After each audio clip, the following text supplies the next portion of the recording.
Parecía que este joven talentoso y apuesto tendría un futuro brillante, pero al final tomó una decisión sin darse cuenta de que era un grave error. El personal de emergencia encontró a la víctima demasiado tarde. El incidente duró 36 horas, pero la mujer que estaba con él actuó y habló de manera extraña, dejando a todos en la escena conmocionados. La madre de la víctima rompió en llanto porque su hijo tuvo que encontrar tal final solo por amor. Incluso había ignorado las advertencias de su familia. El caso sacudió a la opinión pública e incluso fue adaptado al cine, no solo por la forma en que se cometió el crimen, sino también porque el perpetrador tuvo que intentarlo 2 veces para completar el plan. Sin embargo, lo aún más impactante fue que el autor del crimen tenía un doctorado y trabajaba para una organización gubernamental. ¿Por qué fue así? Descubramos la verdad detrás de este impactante caso ahora mismo. Pero antes de sumergirnos en los detalles, no olvides suscribirte al canal y activar las notificaciones para que no te pierdas ninguno de nuestros videos más cautivadores. Alrededor de las 12:10 del mediodía, los socorristas recibieron una llamada de una mujer. Por teléfono, la mujer preguntó cómo tratar a alguien que había sufrido una sobredosis de sustancias ilegales. Esta no era la primera vez que el personal de emergencia recibía una llamada de este tipo, así que pidieron tranquilamente a la mujer del otro lado que describiera claramente los síntomas de la persona afectada. Can I get an ambulance, please? I have a person potentially overdosed on heroin. Potentially overdosed. Well, he's vomiting everywhere, blood and stuff. Can the police just tell me is that a bad sign? It's not good if he's vomiting blood. Por lo que solicitaron la dirección exacta para trasladarlo al hospital. Sin embargo, para su sorpresa, la mujer se negó a proporcionar la dirección. Más tarde, sin saber que los servicios de emergencia habían rastreado su ubicación, dio una dirección falsa. Cada vez más sospechosos, el personal de emergencia contactó a la policía y juntos se dirigieron a la casa de la mujer, que estaba en la ciudad capital de Canberra, Australia. Cuando el equipo de rescate llegó, el hombre aún estaba con vida, pero poco después falleció. El comportamiento anormal de la mujer en la escena levantó aún más sospechas. Cuando la policía se acercó a la mujer para pedir una explicación, ella de repente gritó y se resistió tanto a los oficiales como al personal de emergencia. Sin embargo, fue rápidamente reducida y llevada a la estación de policía. Otro equipo policial comenzó a investigar la escena. No había señales de entrada forzada. Sin embargo, parecía que recientemente se había celebrado una fiesta, ya que aún había comida, bebidas y decoraciones en la habitación. Al principio, la policía consideró la posibilidad de que el hombre hubiera sufrido una sobredosis, como había afirmado la mujer. Sin embargo, su extraño comportamiento en la escena les llevó a sospechar que podría estar involucrada. Se llevó a cabo una investigación exhaustiva sobre los antecedentes tanto de la víctima como de la mujer en la escena. Los resultados sorprendieron a la policía. La víctima, Joe Sinke, era un joven ingeniero. Aunque no llevaba mucho tiempo trabajando, su inteligencia le valió elogios de sus superiores. Durante sus años universitarios, Sinke participaba frecuentemente en actividades escolares y era popular entre muchas estudiantes. Con su talento y diligencia, las habilidades de Sinke mejoraron rápidamente y consiguió un trabajo estable poco después de graduarse. Sinke era conocido como una persona amable y gentil. Ayudaba regularmente a sus colegas y a quienes lo rodeaban. La mujer que estaba con Sinke el día del incidente era su novia, Anu Singh. Se conocieron por primera vez en un bar en Newcastle en el año 1995. Singh nació en Punjab, India, el 3 de septiembre de 1972, de padres indo-australianos, ambos médicos. La familia Singh emigró de la India a Sydney en 1973. Se establecieron en el suburbio de Strathfield. Algún tiempo después, su padre se convirtió en oficial correccional. Singh asistió a una escuela secundaria católica en Newcastle, donde fue la mejor estudiante en el año 10 en 1988. Se graduó de la secundaria en 1990 y se mudó a Canberra al año siguiente para comenzar una doble titulación en Economía y Derecho en la Universidad Nacional de Australia. Mientras vivía en Canberra, Singh extrañaba la vida en Sydney y llamaba frecuentemente a casa para hablar con sus padres. Hablaba sobre las dificultades que enfrentaba. La infancia de Singh fue relativamente normal y su padre la describió como una niña despreocupada. Sin embargo, al entrar en sus 20s comenzó a experimentar problemas psicológicos. Singh comenzó su vida universitaria experimentando con sustancias ilícitas. Gradualmente se convirtió en un hábito y como resultado tuvo que tomarse un año sabático de sus estudios. Los problemas psicológicos de Singh se agravaron en 1995. Fue también en ese momento cuando decidió comenzar a salir con Sinke. Después de hablar con Singh por un tiempo, Sinke se sintió inmediatamente atraído por ella debido a su personalidad, que era bastante diferente a la suya. Comenzaron a salir poco después. Sin embargo, en ese momento Singh aún era estudiante en Canberra, mientras que Sinke trabajaba en Newcastle, Nueva Gales del Sur, a unos 400 kilómetros de distancia. Cuando Singh regresó a Canberra para reanudar sus estudios, la pareja tuvo que vivir separada. Desde entonces, Sinke viajaba cientos de kilómetros cada fin de semana para visitar a su novia. Según los amigos de Sinke, Singh era muy posesiva y a menudo exigía que su novio cumpliera todos sus deseos. Tampoco quería que él tuviera amigas cercanas. Sinke estaba profundamente dedicado a Singh y aceptaba todas sus peticiones. Incluso la presentó a sus padres y compartieron comidas juntos.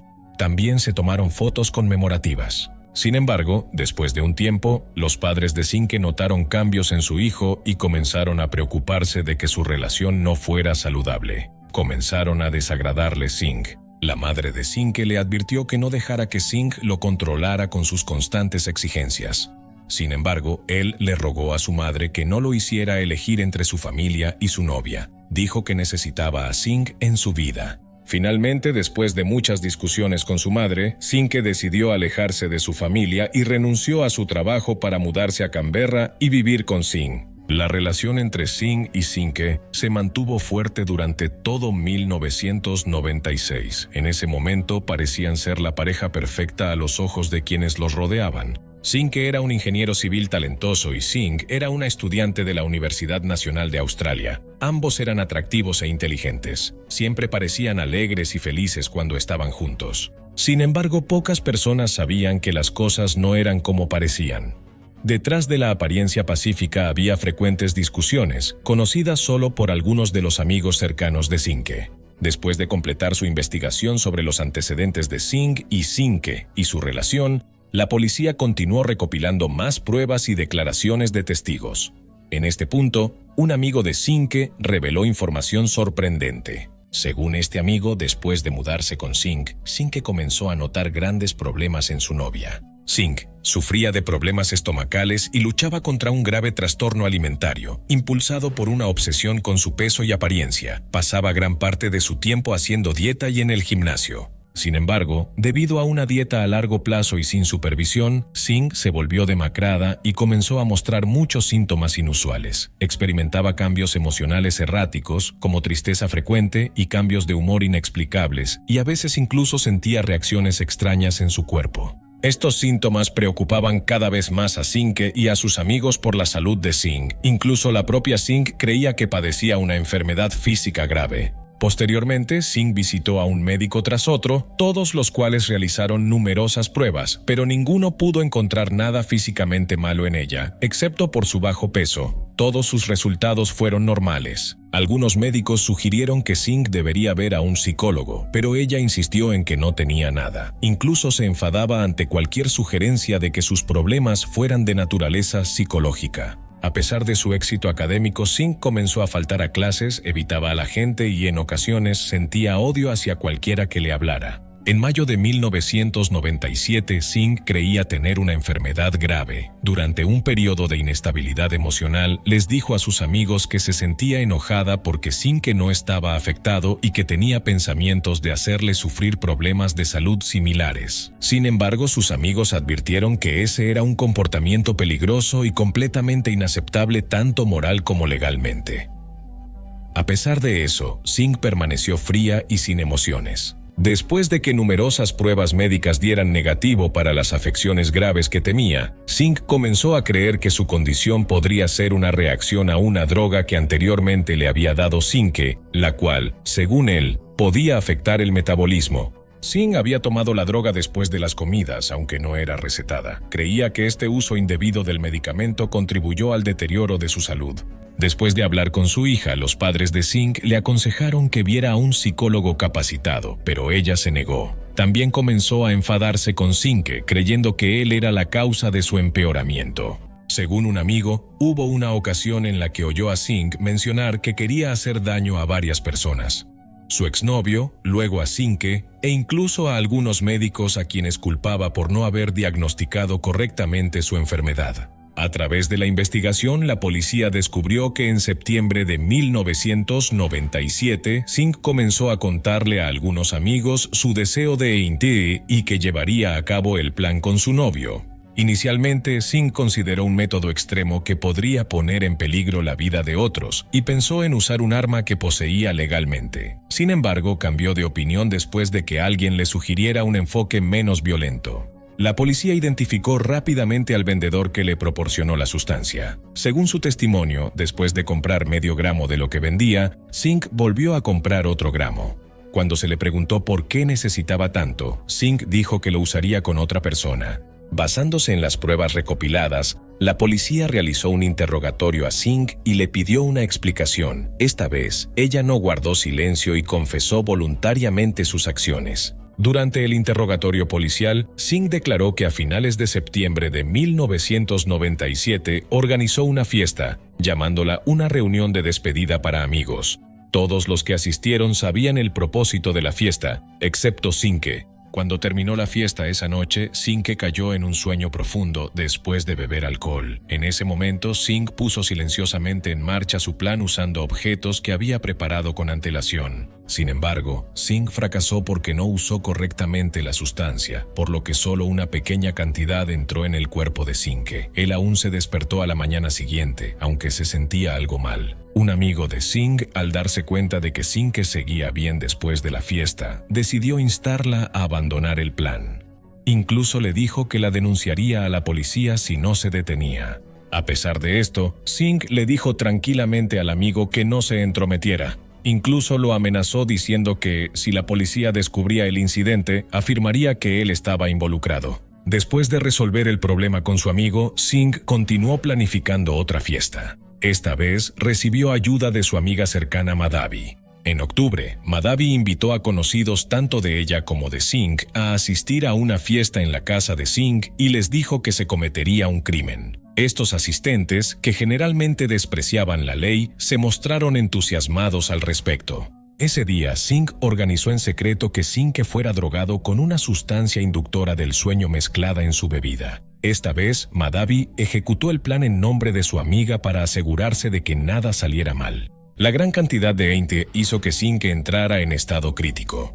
Singh también estuvo presente y observó todo el proceso. El evento duró 36 horas hasta poco antes de la muerte de Singh. Sin embargo, Singh afirmó que aproximadamente 24 horas después de ejecutar el plan, llamó a Madhavi para informar sobre la situación. En ese momento, Madhavi se asustó repentinamente e instó a Singh a llamar a una ambulancia. El lenguaje inusual de Singh hizo que los socorristas sospecharan que algo iba mal, lo que llevó al descubrimiento del caso. Basándose en el testimonio de Singh y en las pruebas reunidas, el fiscal decidió presentar cargos formales. Singh compareció por primera vez ante el tribunal el 28 de octubre de 1997, acusada de asesinato, mientras que Madhavi fue acusada de conspiración para cometer asesinato. Ese día, el fiscal señaló que tanto Singh como Madhavi comprendían plenamente las consecuencias de sus actos. Sin embargo, no se dictó sentencia ese día. Posteriormente se programó un juicio conjunto para Singh y Madhavi para octubre y noviembre de 1998, pero la audiencia fijada para principios de noviembre fue cancelada el día 11 del mismo mes.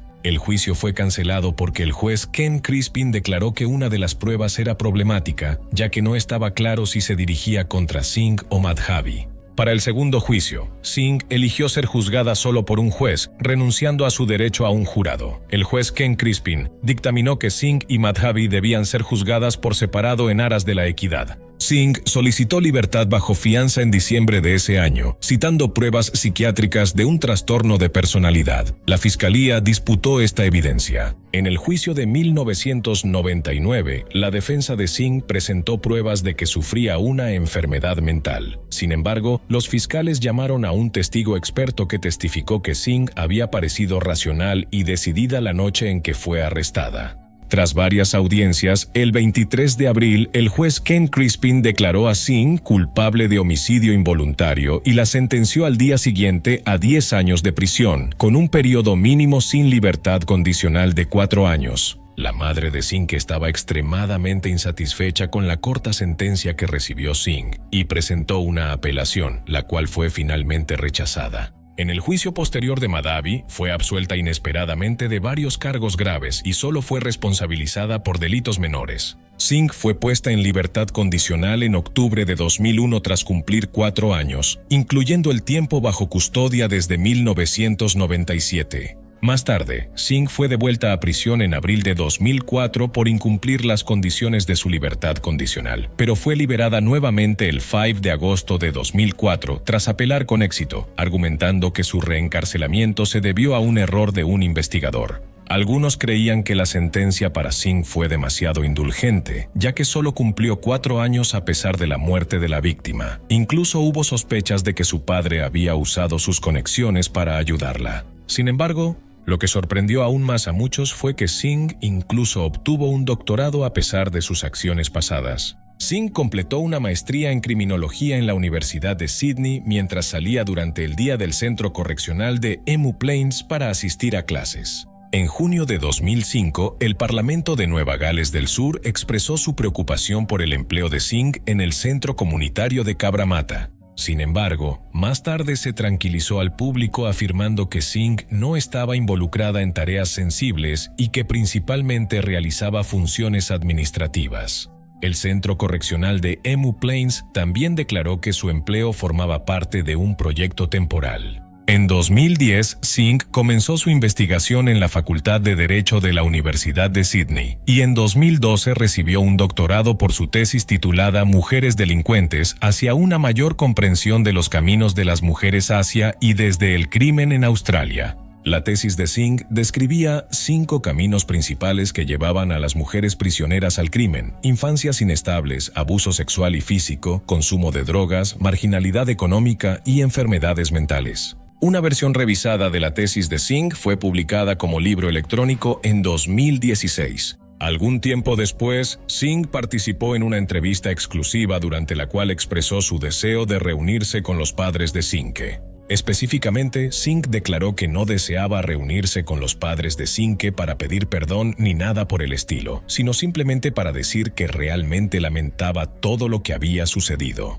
Aunque Singh sabía que una disculpa no podía devolverle la vida a Cinque ni aliviar el dolor de su familia, creía que la justicia podía traer sanación. En la entrevista, Singh dijo que había intentado contactar a la familia de Cinque y comprendía completamente por qué no querían hablar con ella ni tener nada que ver con ella. Luego, Singh dijo que aún luchaba con la pregunta de por qué le hizo daño a Cinque y constantemente deseaba poder retroceder el tiempo. Afirmó que no tenía un motivo y que todo se debía a su enfermedad mental en ese momento. Singh también reconoció que tenía la oportunidad de reconstruir su vida, algo que su víctima nunca tendría. Expresó su pesar, diciendo que si hubiera escuchado a los demás y recibido ayuda adecuada en ese momento, la tragedia podría haberse evitado. Singh dijo que aceptó participar en la entrevista con la esperanza de que los padres de Cinque la vieran y la perdonaran en cierta medida. Sin embargo, más tarde, la madre de Cinque dio una entrevista y afirmó firmemente que el perdón hacia Singh nunca ocurriría. Incluso repitió esa respuesta 3 veces seguidas. La madre de Cinque describió a Singh como un monstruo, una persona egoísta que no pensaba en nadie más. Tampoco creía que la autora del crimen sintiera realmente remordimiento por sus acciones. Según la madre de Cinque, Singh solo lamentaba lo que le había sucedido a ella, no lo que le había hecho a su hijo.